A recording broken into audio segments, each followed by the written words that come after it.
Hey everyone, welcome back to the Groove Lab. I'm your host, Lauren Alexander. So I've had a very busy week. I had a live stream last Thursday, and then I sat in with my friend and bass player, Mark Hill. He had a show, an acoustic show, and asked me and Richie to come play a few songs with him, and we made a night out of it. We were outside, everyone was social distancing, and it was so much fun. I just honestly forgot how exhausting it could be to play a gig.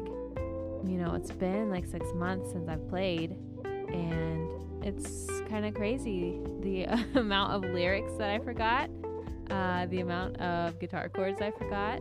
Also, like, jeans. Can we talk about how uncomfortable jeans are? Is anyone else feeling that way, or just me? Hopefully it's not just me. I guess I've been in yoga pants and sweats for the past half year. And guys, why do we have jeans? Anyway, none of this is important. So for my interview today, I'm so excited. My friend Tessa, who I interviewed a couple weeks ago, has a roommate named Ethan Harris.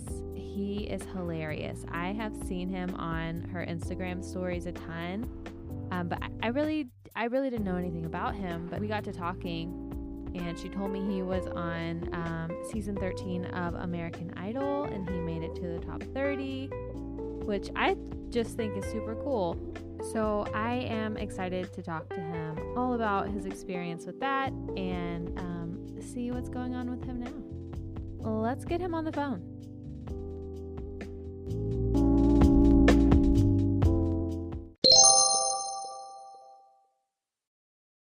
Is that it? Yes! Okay, I can hear you now. I was like trying to read your lips. You're like, I have no idea what I'm doing. I just joined. There's my dog barking. Aww. Okay. Are you growling at me? He's like, he kind of like paces. He's old. He's like 13. Hey, baby. Still calm down. You're a good boy. How are you? It's so good to finally sort of meet you like face to face. I know. I feel like I know you from Tessa's Instagram stories, and That's you are hilarious. You are so funny. I try, and I think that's kind of sad because I do try. No, I'd like to say it's all natural, but we do a lot of takes. But that wasn't funny enough. Let me do it again. It has to be just right. If it has to really land, or we can't post it. I'm like, that didn't look the right way. Let's do that again. For sure. I was just texting her because I was like, I don't know how to Zoom, and she just wanted me to tell you hi. Hey, Tessa. She's still in New York. So sweet. She's still in New York.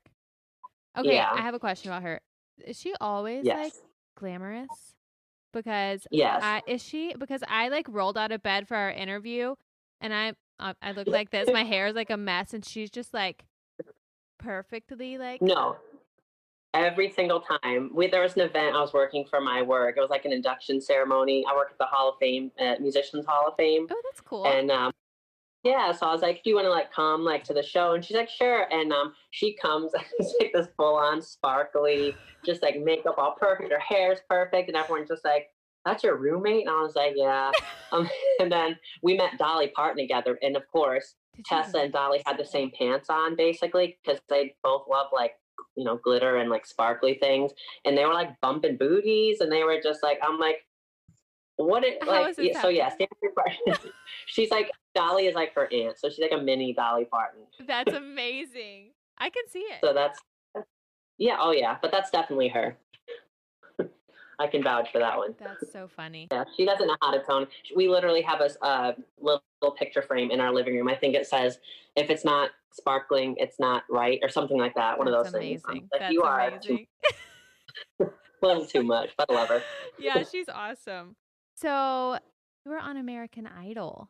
I was. Season 13. Like, yeah, it feels like forever ago. And I'm only in my 20s, but I feel like that was so long ago. So you made it to the top 30, right? Top 30, yeah. So top 15 guys, top 30 altogether, and it was wild. Tell me about it. What the whole thing just seems crazy. Yeah, so I auditioned online, and I actually auditioned the year before, but my audio didn't record, which is funny. We had audio problems before we did this, which is not uncommon to me. So it's your thing. It happens all the time. Yeah. So I sent an audition where I was not singing, but I was trying. And but the next year I finally got it to work, and I did an online audition, and I missed. So I'm originally from upstate New York. And so I wanted to go to the Boston auditions, but I had submitted it too late. So I had to go all the way to Detroit, Michigan. Oh, wow. And I auditioned there. So I got a call back from my online audition, went through like a few rounds of producers, and finally got onto the show. And one of the big reasons I wanted to do it was Keith Urban was a judge. And he's like a big role model of mine. So I sang his song to him on the show, actually, for my audition song.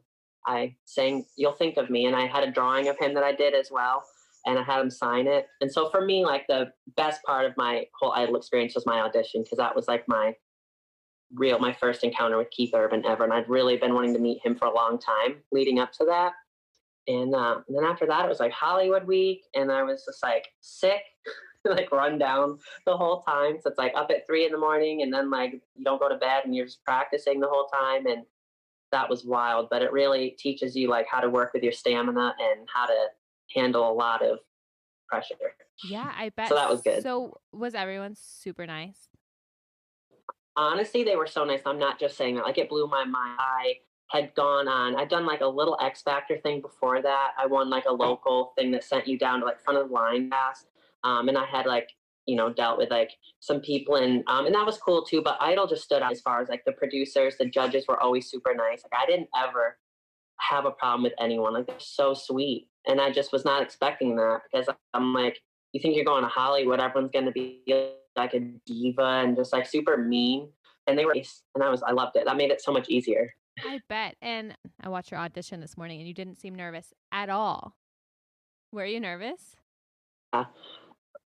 Well, people ask me that, and it's so funny because when you do those shows, you wait day long. Like, they tell you to be up at like 6 a.m. and be downstairs by like 7, and then you just wait, and you're like way later in the day. So by the time it actually came for me to sing, I was just like, oh my God, I'm just ready to do this.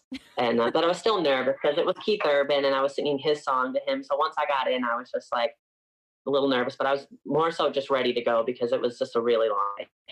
Yeah, I so bet that seems rough. Yeah, just a lot of waiting.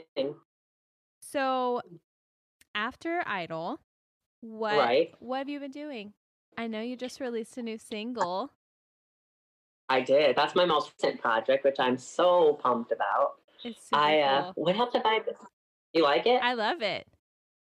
It's definitely the most pop I've ever done, because I've always kind of identified as a country pop, and I've always just had country roots. I grew up with country music, and so I've always incorporated that into my music. But I don't know, I just felt kind of limited with that. I always just wanted to do more. I love to sing kind of high. Obviously, I have a high voice, but I like to sing high. I like runs, and I just like to have no limits when it comes to vocals and just singing and songwriting. And I just feel like with the country, I just felt a little bit. I always have a spot in my heart for it, right. But I just want to try something new, So this song is definitely a lot different than anything I've ever done. I just wanted to let loose and just not, have any regrets and just go for it. Yeah. So well, you did, and your vocals like blew me away. They're stunning. Beautiful vocals. Thank you so much. Yeah. That's what I like. I love that. I appreciate that. Of course. Well, so what do you have more singles being released? Are you working on an album? Yeah. So I released an EP. My last EP was 2017. That was my first Nashville project. So that was a little country pop. And then this last year or two, I've been doing basically just pop. So I have a single, Let It Rain, Don't Want to Be Alone, and Now Behind Closed Eyes. And so my last single was Don't Want to Be Alone, which is just a piano vocal. And it's like I was going to do like an Adele powerhouse ballad. I just have always wanted one of those. And, just from experiences I have now that I've never gone through before, it really inspired me to write that song. And I just wanted to again, have no boundaries, no limits, just like this really sad song. And so it's called Don't Want to Be Alone. And it's one of my favorites I've ever written. But now I'm just constantly jamming to Behind Closed Eyes. That's awesome. Yeah. That's cool. Where do you have like a home studio, or do you record in Nashville? I record in Nashville. I do, GarageBand, and I'll do a lot of covers. So I try to keep up with my covers. So I'll, play guitar a little bit, or I'll just get, my producer to play a little bit for me. We just create these tracks, and then I record from home just for like YouTube videos. But if we're doing any kind of like singles or anything, I use studios in Nashville, and the producer, DeMarco Johnson, who is just an incredible musician himself, who's just got an incredible mind. And I will send my song to him a cappella usually, and kind of send him some reference songs. Like for this one, I sent him, I think, Nick Jonas's, and then Slow Hands by Niall Horan. I was kind of vibey like this, kind of what I want the song to like a little bit, that attitude. And then he just takes it, and then he just goes off with it and does his own thing. That's cool. And so it's a really great collaborative team that we have going on. That's awesome. Let's talk about your BFF, Vince Gill. I saw on Instagram you were chilling with Vince Gill. You drew a picture for him. Yeah. What was that about? So cool. So he visited my job. He went to where I work, and he was doing like an interview, and I just asked my boss, I'm like, can I just maybe come down and just have him sign a drawing? And I always love to draw people and have them sign my drawings. That's kind of like a hobby of mine. And just to show them and get a picture, like it's just kind of a fun thing. And I didn't realize really until the day before he came that he was coming. And so I had to draw that picture in like a day. And I normally take my time with those. And so I was like, I don't think I can show this to him. It's just not there yet. But he was so nice. He asked me about Idol, like what my experience was like, what year I was on. And he just really was like very nice. He took pictures with me, and I remember I thanked him for signing it so legibly and just making it look nice. And he's like, well, if someone's nice enough to ask for an autograph, the least you can do is make it legible. And I was just like, he's an icon. Like Vince Gill is an icon. And he was just, you wouldn't even know that he's like a superstar. He's so nice. And that just is so, I just welcome that. I love that. It gives me faith. Well, I feel like humanity. He is right. I feel like he is he like really supports young musicians. I really feel like he's awesome. So that's so cool. He's been through a lot, and he knows what the struggles are like as a young artist and just an artist in general, and how tough the industry can be. And he's got very strong faith, and he's got an incredible personality and a great outlook on life. And he can joke about himself and, not be self-conscious, but he's just the epitome of a great person. And that was very nice to see. And I've always thought that about him, just because he has a good energy when I see him in like interviews, but you never know, because you can't know. Right. No, for sure. And I've dealt with people before where I'm like, they come across really cool, and then you get the chance, and I'm just like, whoa, that was not expected. And then when the cameras are off, so it was nice. Yeah. And then you can never listen to their music the same way again. I know. Yeah, I've definitely had one in particular, and I can't say who it is, but you deal with it, and but that's also really good to go through, because it just makes me never want to be like, mean to anybody, because I know how much it can like hurt and affect people. And so all these things, I like to take the good with everything. You deal with something bad, like find a way to make it good. It's like any of us can give into it. Anyone who's super successful or doing really well can give in and start to become a little full of themselves and kind of not so cool. And it's just nice to know that you never want to do that. Right. But you need to maybe see it to know that. So yeah, no, I totally agree. That's all the questions I have written down, but I do want to ask, how'd you get to Nashville? Yeah, I moved here in 2015, so I've been here like 5.5 years. And it was, so I was on Idol in 2014, and right when I was eliminated, I just knew I didn't want to go back home and kind of give up. So I'm from a very small town, and I love it. It's upstate New York, so it's just very rural, very country, and it's beautiful, and I love it. But I knew that there wasn't the opportunity there that I would need to pursue music. And I just did my research. I saved up. I did everything I could to play as many shows as I could and just keep getting as much exposure as I could. And then the next year, I just packed up and moved without a job, without anything lined up. And just within a week, I had 2 jobs and, solid income with it, because I'm kind of a paranoia too. I'm like, I can't go too long living here without knowing that I have some kind of income, right? Because it's going to make me panic. So I had like 3 months, saved up and paid for rent. So I was good for at least 3 months. But I It's like I need to have some kind of answers within a very short time for me to have, peace of mind. Right. No, So for sure. I just did it. And then I've just loved it ever since. I've met so many incredible people. I've made great connections, and I've, like lifelong friends. And it was the best decision I've ever made for sure. That's so awesome. So, okay. So, where can people find your music? Obviously, Spotify, Facebook, all the things. Yeah, Spotify, we're really trying to get those streams up. That's like the main thing. But Apple Music, Amazon, CD Baby. I typed it in just for fun, like Ethan Harris Behind Closed Eyes.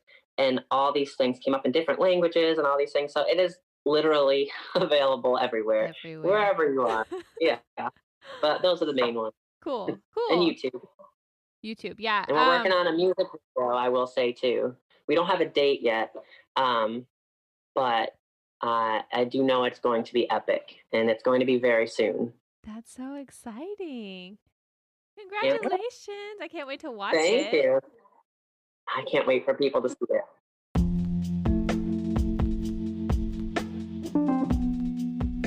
Well, that's all I've got for you today. Thanks so much for being on. Do you want to give the outro a try?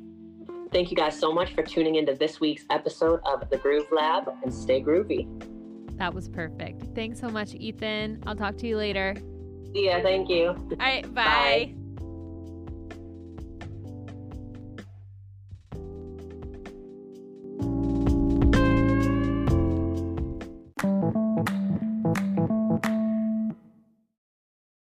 You guys know I'm a newbie at podcasting. There's so much that goes into it. But luckily, I found Anchor, the easiest way to podcast. Not only do they have the tools to help you record and edit, but they also help with distribution. So your voice can be heard on Spotify, Apple Podcasts, and more. But the best part is, it's free. Everything you need to make a podcast all in one place. Make your voice heard. Download the free Anchor app or go to anchor.fm to get started.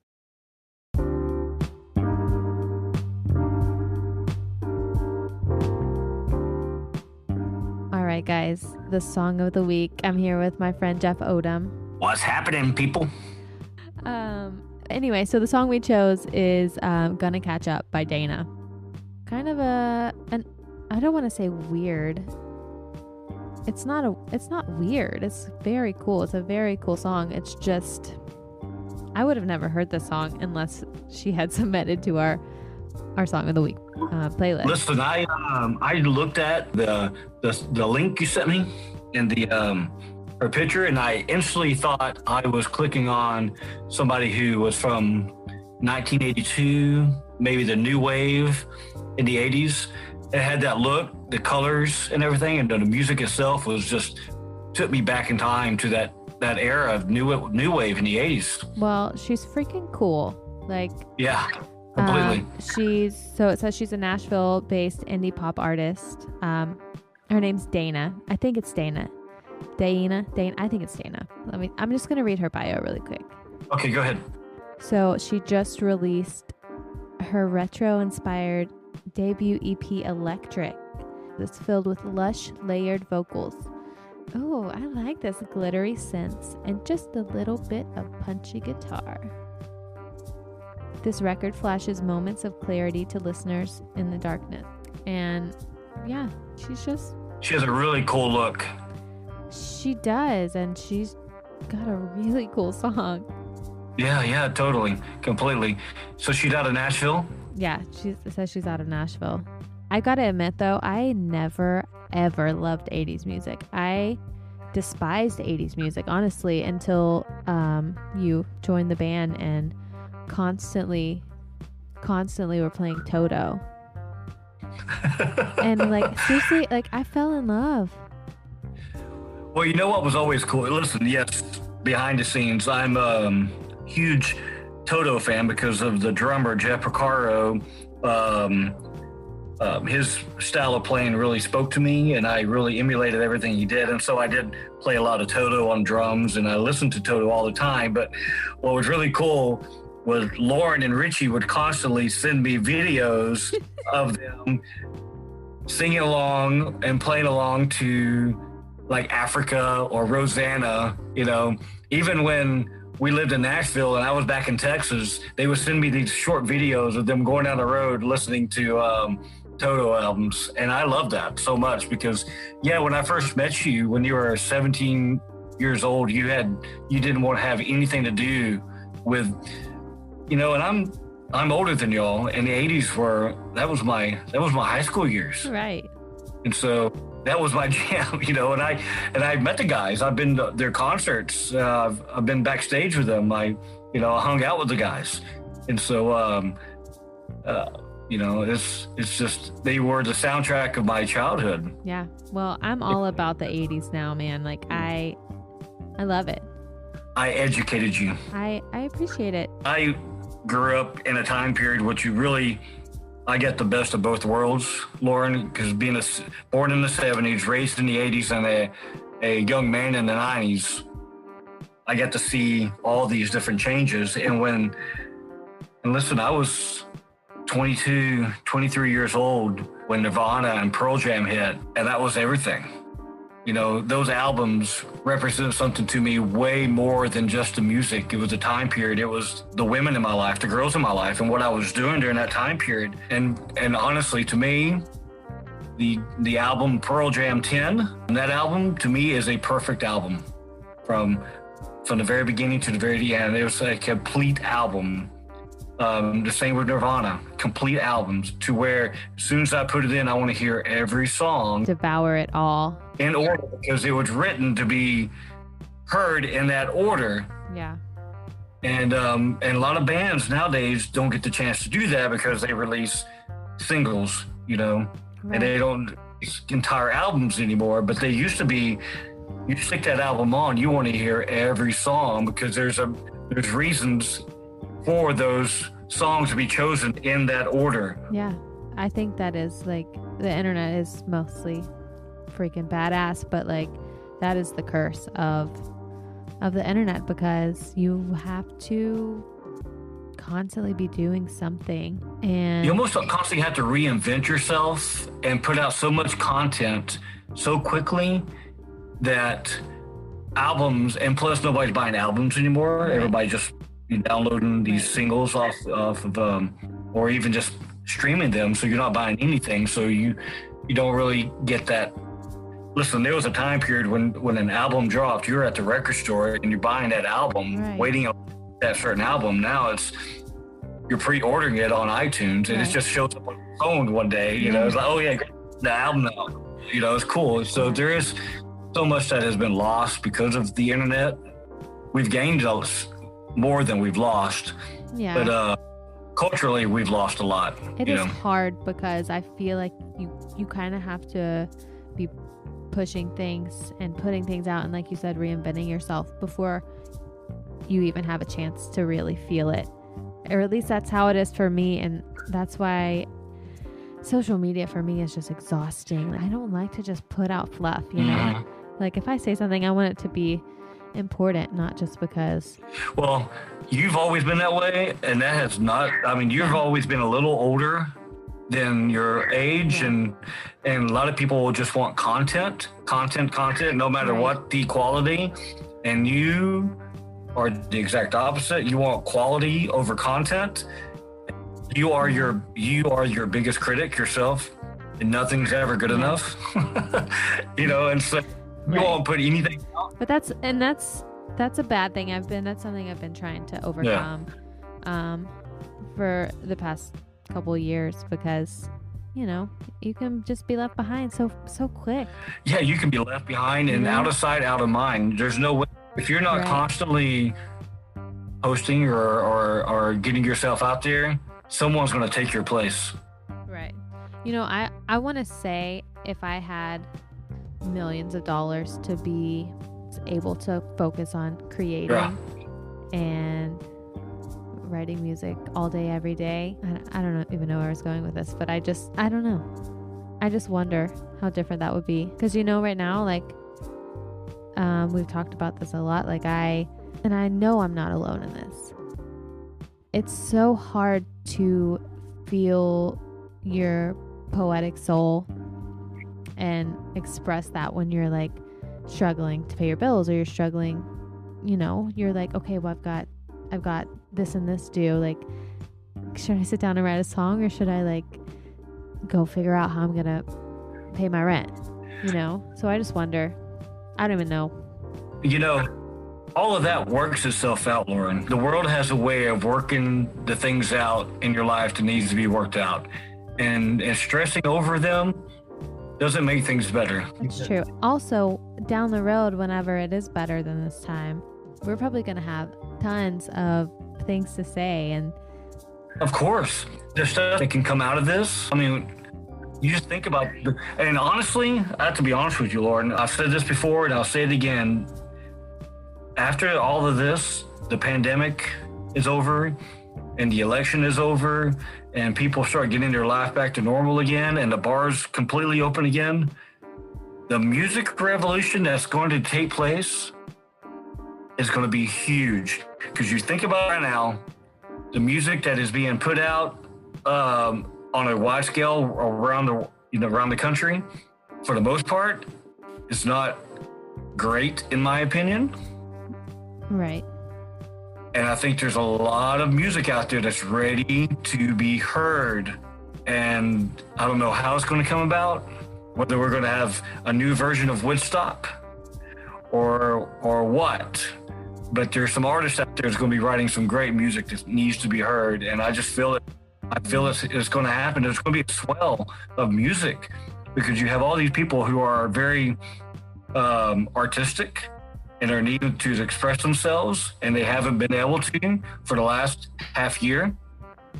And they are going to explode. It's going to be amazing to watch. It's going to be exciting. It's going to be exciting for, I've been playing, I've been hiring myself off to play gigs since we haven't been able to book as a band, and so I've been able to have an outlet for myself, but you haven't. Right. I mean, I started this podcast, but obviously it's not anywhere. No, yeah. I mean, musically as a band with you and you're up on stage with all your guys, you haven't been able to. Yeah. And so I'm so looking forward to when you actually get to back up on stage and have an audience to where you can sing your ass off again, because yeah, I've had the perspective for such a long time sitting behind you and watching the audience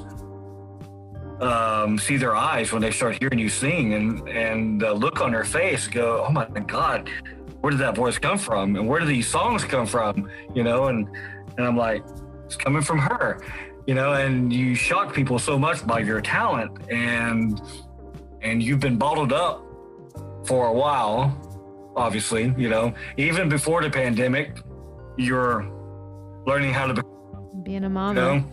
Yeah. Now you get the mothering thing down, and now the pandemic happens, and so you're still trying to just like the world kicking me down up against you, and in the of course everybody knows our story.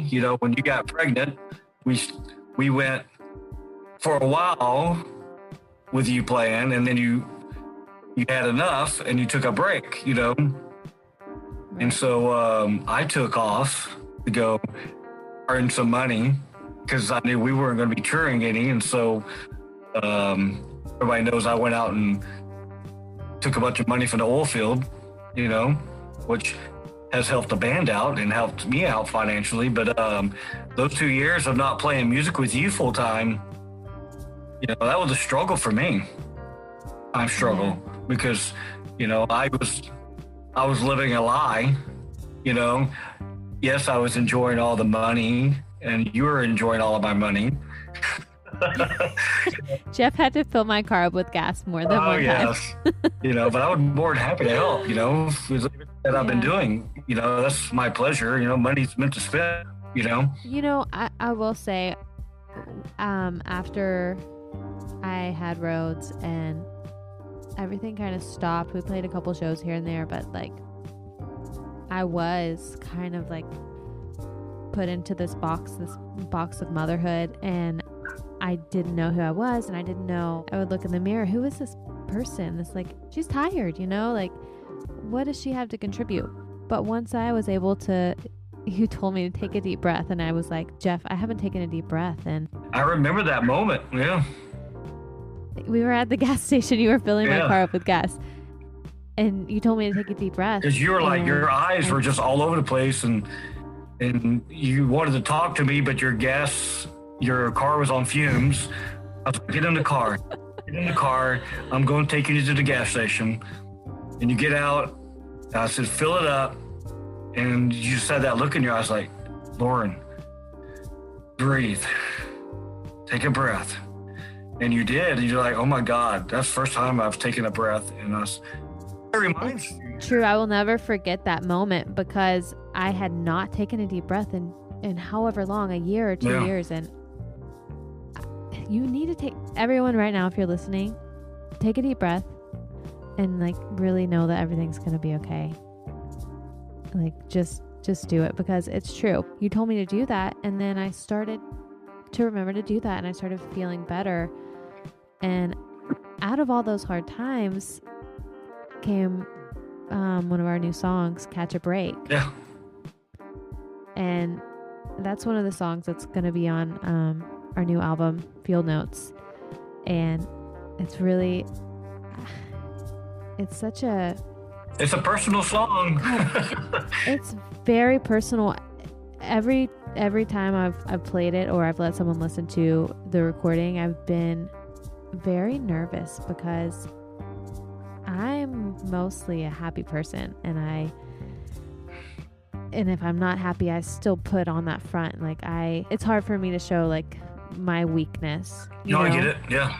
And that song, like every time I've played it for someone, that's the song. Well, it's a song that struggling musicians can definitely relate to, because you put it out there on a line what it's like to put your heart and soul into a show and inviting people out, and then looking into the crowd and seeing none of the people who claim to be your friends.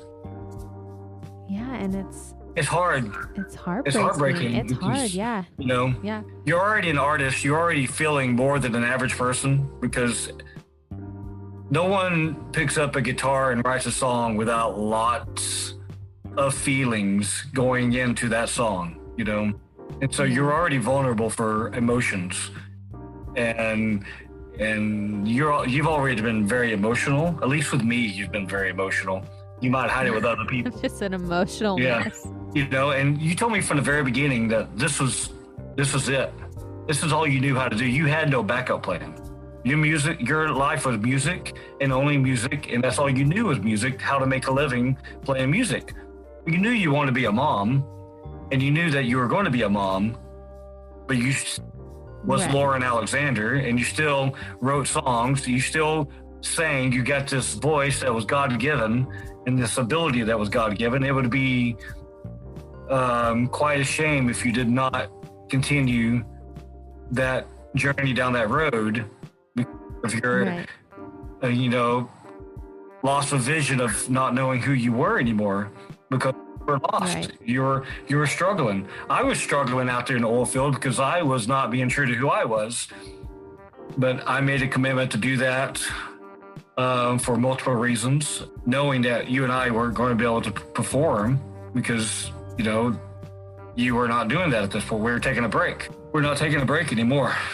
I always want people to see the side of you that I see, because I get to see you unfiltered and not being Jeff, shy. I'm funny, right? And you're just all over the place with me because I'm a sounding board. So much of your life, the past 10 years has been a lot of fun with you, and I have had a lot of fun for the last 10 years doing all kinds of crazy stuff. We've always been fairly close with each other, almost like a brother and sister relationship, but ups and downs. You've unfriended me on Facebook. Okay, that was the one time I was 17.